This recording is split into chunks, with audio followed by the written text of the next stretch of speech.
The Young and the Restless spoilers. Update Tuesday. Fall the 18th of August, 2026. Welcome back to our channel. Today is Thursday. A beautiful day to grab a massive cup of coffee and just completely lose our minds over the absolute chaos happening in Genoa City right now. We have so much to unpack, and honestly, my brain is already spinning. So let's just dive right into the madness. Okay, so I've been thinking about this and I literally cannot get the image of Kyle Abbott and Victoria Newman out of my head. Like, what is actually happening here? Here's what's bugging me. Kyle used to date Claire. Claire is Victoria's daughter. This is just fundamentally, psychologically messy on a level that even for this soap is kind of wild. I mean, they are crossing boundaries that shouldn't even be in the same zip code. But then again, I guess trauma bonding is a real thing.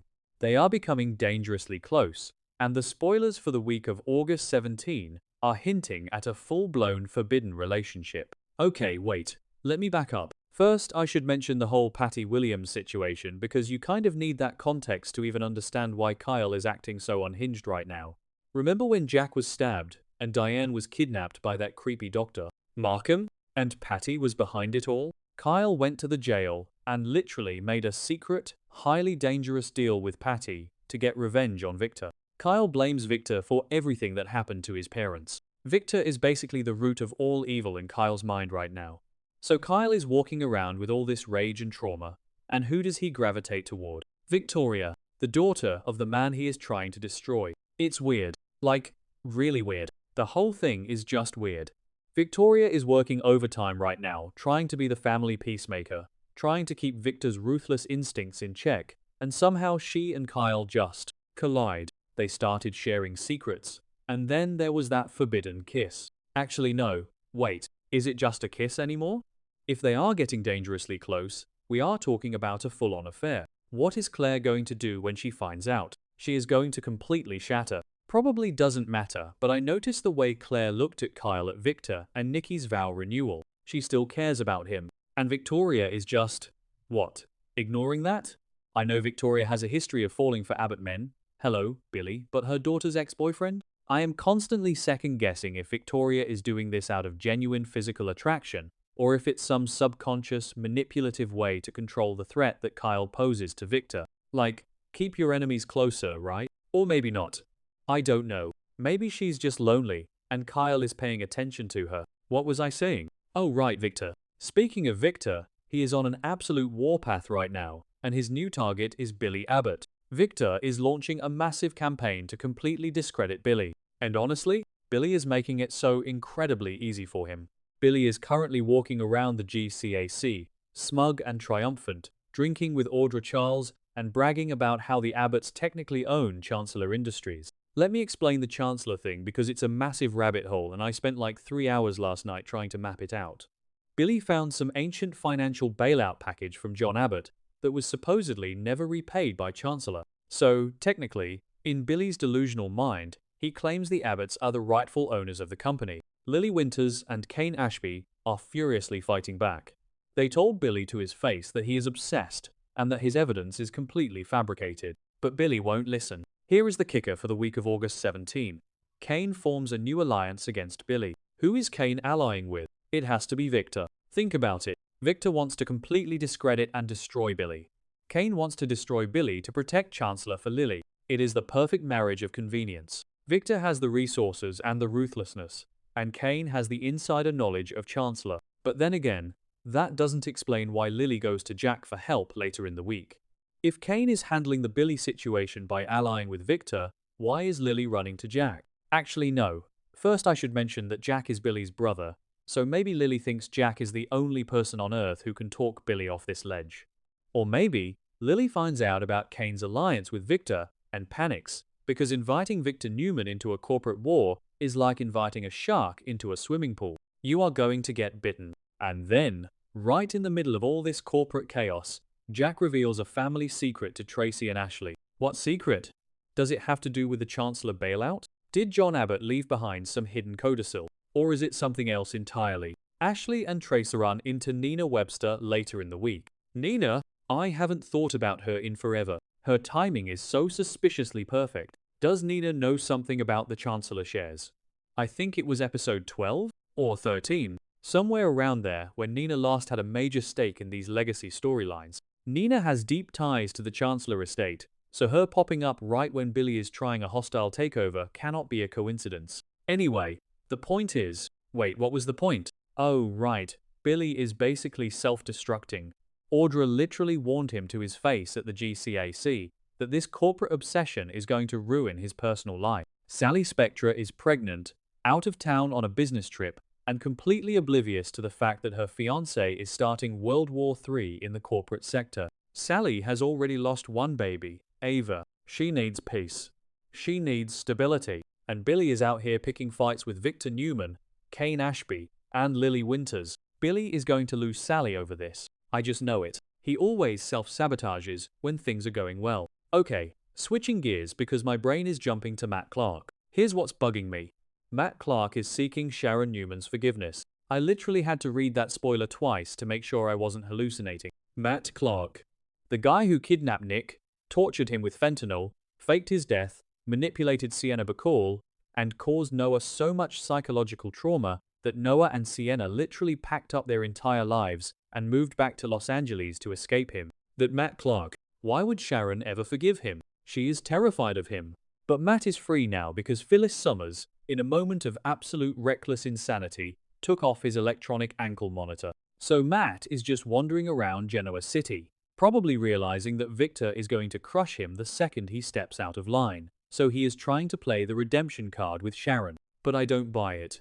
I mean, not exactly, but kind of. Matt is a psychopath. He wants something from Sharon. He always wants something. And Sharon is so incredibly vulnerable right now because she just got an update on Nick's health. And it is bad. Like, really, really bad. Nick checked out of rehab against medical advice, just in time for Victor and Nikki's vow renewal. He had that horrifying fentanyl nightmare where Matt basically psychologically tortured him, showing him a future where his addiction destroys the entire family. And then what does Nick do? He wakes up in a dingy motel room and meets a mysterious addict named Marie Kirkland. They do drugs. They sleep together. Nick has hit absolute rock bottom.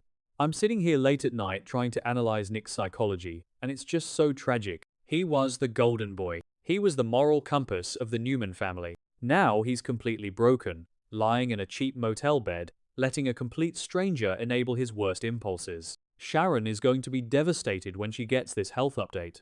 How is she supposed to deal with Matt begging for forgiveness when Matt is the literal catalyst for why Nick is spiraling in a motel room with Marie?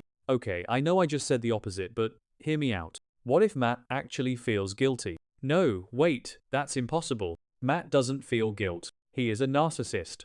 He is just trying to manipulate Sharon because he knows Nick is out of the picture right now. It's a calculated move. Everything Matt does is calculated. He knows Sharon has a savior complex. She tried to save Adam for years. Now Matt is hoping she will try to save him, which will give him a permanent shield against Victor's wrath.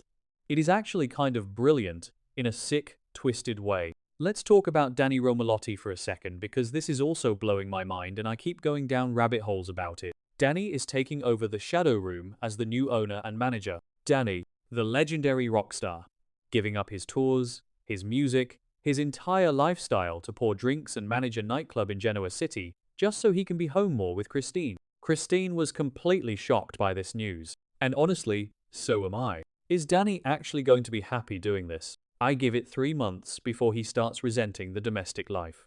I mean, it's great for Sienna and Noah because they are finally free of that place and can stay in Los Angeles without worrying about the club. But Danny managing a nightclub? It feels like a disaster waiting to happen. Probably doesn't matter, but I noticed Danny has been trying really hard to prove himself to Christine lately, almost like he is overcompensating for something. Or maybe he is just tired of the road. But still, the Shadow Room has so much dark history with Matt and the Vegas Underground. Is Danny ready for that kind of clientele?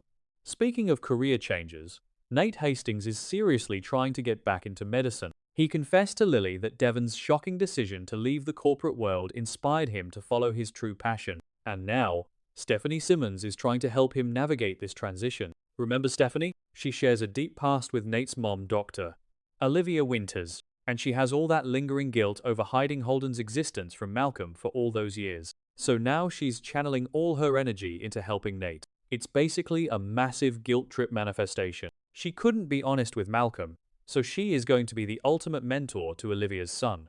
Lily is fully supporting Nate's return to medicine, but Lily is so incredibly distracted by the Billy and Chancellor corporate drama that I wonder if Nate is going to feel neglected. Lily is fighting a war on multiple fronts right now. She is trying to protect her company, she is dealing with Devon leaving, she is trying to integrate Holden into the family, and now she is supporting Nate's career pivot. Something has to give. Lily is going to burn out. Finally, I need to talk about Chadam, Chelsea and Adam.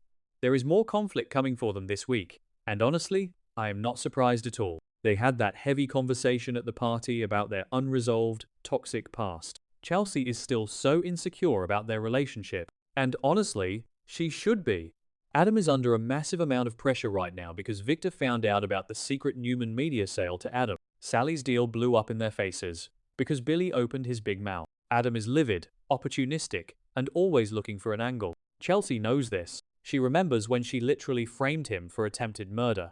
Their history is so dark and full of manipulation. Can they actually survive as a couple when the pressure is on? I keep going back and forth. Sometimes I think yes, they bonded over Connor, and they really want to make it work for his sake. But then I remember Reza in Vegas. That kiss. Did Chelsea ever fully get over that betrayal?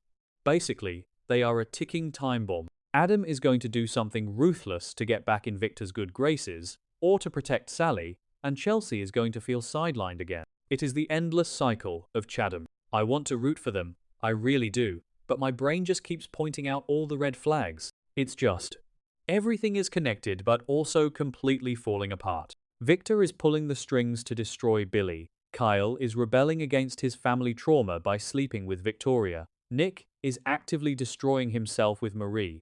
And Sharon is caught in the middle of Matt's weird, manipulative redemption arc.